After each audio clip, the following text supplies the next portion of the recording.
fera au centre culturel. Les personnes qui sont intéressées peuvent toujours me voir à la fin de la conférence et de pouvoir vous inscrire. Merci, à tout à l'heure. Merci. Donc demain, on fera des choses chinoises. Il y a une relation entre les Celtes et les Chinois. Hein, c'est qu'ils avaient une civilisation relativement identique. C'était un système de clans, avec des chefs de clans, des chefs guerriers la plupart du temps. Et c'était des peuples extrêmement sédentaires et agriculteurs. Et on trouve énormément de points communs entre la civilisation chinoise et la civilisation celtique. C'est assez troublant. Mais il n'est pas étonnant de découvrir ce genre de choses. C'est une constante en ethnologie de voir que les peuples se ressemblent à partir du moment où ils sont mis en présence de contextes géographiques identiques.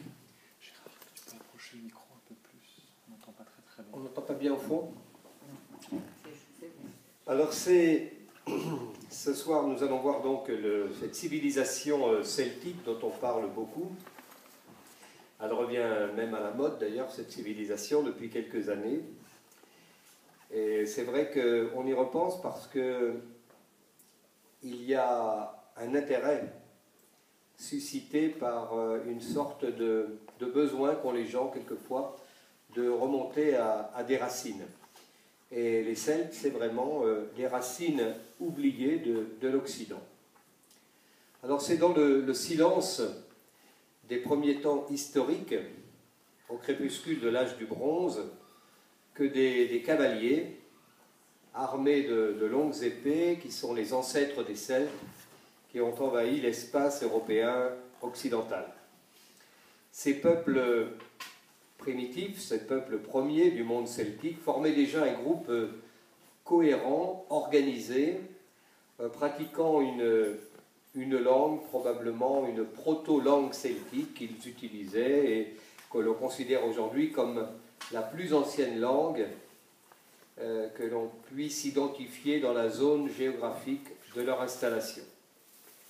Entre 900 et 600 avant Jésus-Christ, ces hommes vont faire émerger une très brillante civilisation, c'est-à-dire d'abord dans le site de Hallstatt, dans l'Allemagne actuelle, puis dans l'Autriche actuelle, pardon, et puis jusqu'à l'Athènes, près du lac de Neuchâtel, en Suisse. Ce sont les deux sites les plus importants que l'on a actuellement identifiés.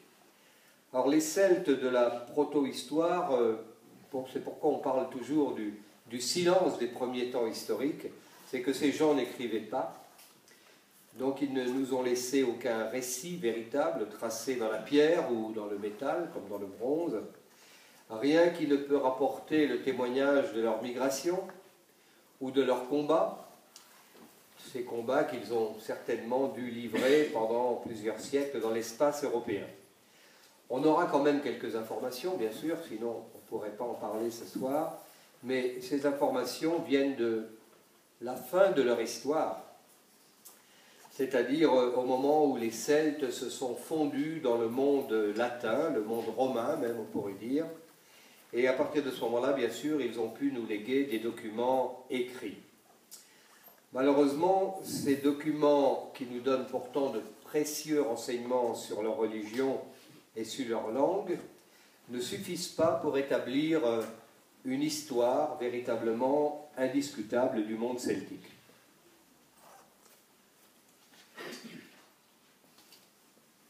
Nous sommes obligés, pour aujourd'hui essayer de connaître un petit peu ces Celtes, nous devons étudier les textes extrêmement tardifs que nous ont laissés les Grecs et les Romains. Alors, ces textes concernent bien sûr tout le pourtour méditerranéen et puis des événements qui se sont déroulés en Europe centrale, en Europe du Nord. Le premier auteur qui mentionne l'existence des Celtes, c'est un homme qui s'appelait Hécatée de Milet, vers moins 500 avant Jésus-Christ. Il explique que la colonie phocéenne de Massilia, c'est-à-dire l'actuelle ville de Marseille, une ville il dit que Massilia est une ville de la Ligurie près de la Celtique. Alors, quel espace territorial est-il défini à cette époque par ce mot, la celtique? Nous n'en savons encore pas grand-chose aujourd'hui. Cette information est tout à fait imprécise, mais elle nous permet quand même de comprendre que très tôt, les Celtes se sont approchés des rivages méditerranéens, alors qu'ils venaient pourtant d'Europe centrale. Un autre grand voyageur grec, Hérodote, vers moins 460, mentionne le fleuve Istros, c'est-à-dire le Danube d'aujourd'hui, et il dit que ce fleuve prend sa source au pays des Celtes. Alors là déjà c'est un petit peu plus précis, nous allons vers l'Europe centrale, et Platon lui est plus précis encore parce qu'il mentionne que les Celtes sont un peuple européen de guerriers extrêmement violents d'après Platon, et il mentionne même que ces hommes ont coutume de s'enivrer sans retenue. Aristote, lui, parle également des Celtes, mais il dit que ce sont des hommes qui ont une témérité irréfléchie dans les combats, mais il admire leur courage, il admire la stricte discipline qui régit la société celtique, et en particulier, il signale des méthodes tout à fait intéressantes pour l'éducation des enfants. C'est assez curieux. Alors, il faut garder quand même en mémoire le fait que les Grecs et les Romains se sont attachés pendant des siècles à décrire les peuples celtiques comme des barbares violents et sous-développés. Il est évident que pour les Romains, la seule civilisation digne de ce nom, c'était la civilisation romaine, et que dès que l'on sortait de cette civilisation, nous étions en présence de barbares. Évidemment, cet argument permettait aux Romains de justifier leur politique de conquête. Il s'agissait de civiliser les populations barbares. Or, à l'évidence, les Celtes avaient établi depuis longtemps une véritable civilisation avec des règles sociales élaborées et on pourrait même dire une spiritualité de très bonne qualité. L'un des premiers enjeux de la civilisation celtique va être la maîtrise du fer. Ils savent extraire ce métal, ils savent le forger. C'est un métal qui est plus résistant que le bronze, et ce métal, le fer, va donner aux Celtes la suprématie militaire parce que le fer va leur permettre de forger des armes efficaces. Ces armes d'ailleurs sont tellement précieuses pour les princes celtes et les guerriers qu'ils vont les emporter jusque dans leur tombe. On a retrouvé évidemment de très nombreuses armes au cours des découvertes archéologiques qui ont été effectuées jusqu'à ce jour. Il faut mentionner également que le fer permet de forger, de réaliser des outils agricoles qui vont faciliter le travail de la terre. Et n'oublions pas que les Celtes sont avant tout un peuple sédentaire d'agriculteurs. En 1824, on va découvrir les premiers indices d'une nécropole extrêmement importante datant de l'âge du fer. On avait déjà découvert d'antiques mines de sel à cet endroit, et un peu plus tard, on va découvrir près du lac de Neuchâtel, en Suisse, des masses d'armes, des bijoux, des parures, qui se rapportent à la civilisation de Hallstatt. Le niveau des eaux du lac avait baissé, le lac de Neuchâtel, et des pêcheurs avaient repéré des objets brillants au fond de l'eau, des objets métalliques en très grand nombre, et on s'est aperçu effectivement qu'il y avait énormément d'armes et de bijoux. Alors on a étudié bien sûr tous ces vestiges et on s'est aperçu qu'on était en présence d'une civilisation tout à fait comparable à celle de Hallstatt, donc il s'agissait bien d'une seule et même civilisation, et on s'est aperçu que les sociétés de l'âge du fer avaient connu une évolution parallèle, et on s'est rendu compte que nous étions bien ici au foyer originel de la civilisation celtique.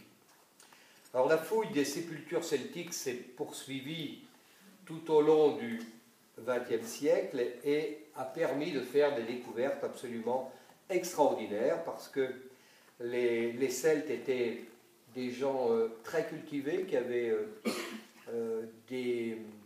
une approche artistique tout à fait intéressante et on a retrouvé des objets vraiment de très très grande qualité archéologique. Alors les sites de découverte se sont multipliés. Il y a eu d'abord Vix en France avec une énorme sépulture dans la Côte d'Or. Hein. Et puis aussi on a trouvé beaucoup de sites dans la région du Danube et également en Bavière. La Grande-Bretagne également a livré quelques sites archéologiques intéressants, notamment dans le Norfolk. Alors qui sont réellement ces Celtes dont le nom a véhiculé tellement de fantasmes et tant de légendes aussi plus ou moins vérifiables? Est-ce qu'on peut parler d'une ethnie? Est-ce qu'on peut parler d'une race particulière? Eh bien, il faut dire que les caractéristiques physiques des squelettes que nous avons trouvés dans les sépultures présentent de grandes diversités de stature et de formes, surtout au niveau des crânes, au point qu'on ne peut absolument pas parler de type physique particulier. Vers moins 850, les sépultures ont permis de discerner les premières manifestations d'un ordre social jusque-là inconnu. Les Celtes avaient une classe sociale qu'on appelait les cavaliers à la longue épée et qui formaient la classe dirigeante. On a trouvé de très nombreux sites attestant l'émergence de cette caste aristocratique, mais là encore, les types physiques, même dans cette caste privilégiée probablement, ces types physiques étaient extrêmement différents. Ça veut dire que le mythe du grand guerrier blond aux yeux bleus est probablement en partie une réalité, mais beaucoup de Celtes devaient également présenter des caractéristiques caucasiennes, c'est-à-dire bruns et de petite taille. Si les Celtes ne sont pas une race au sens historique du terme, avec un aspect physique homogène, on peut penser cependant qu'ils sont ce qu'on appelle une ethnie. Alors qu'est-ce qu'une ethnie? Ce sont des gens qui appartiennent à une communauté qui se définit par des traits culturels communs, une civilisation matérielle homogène et puis une vie spirituelle partagée par tous. Alors il est délicat de se prononcer même sur ce plan ethnique, même si on a pu trouver des gisements archéologiques qui nous permettent de penser que les Celtes partageaient beaucoup de pratiques sociales et religieuses, mais il est difficile d'affirmer une réelle celticité totale au niveau de ces populations. On ne peut même pas d'ailleurs assurer qu'ils parlaient tous une langue celtique. Évidemment, nous ne disposons pas d'enregistrement, comme vous l'imaginez. Or, une ethnie, eh bien, elle se définit aussi sur des critères d'une langue commune.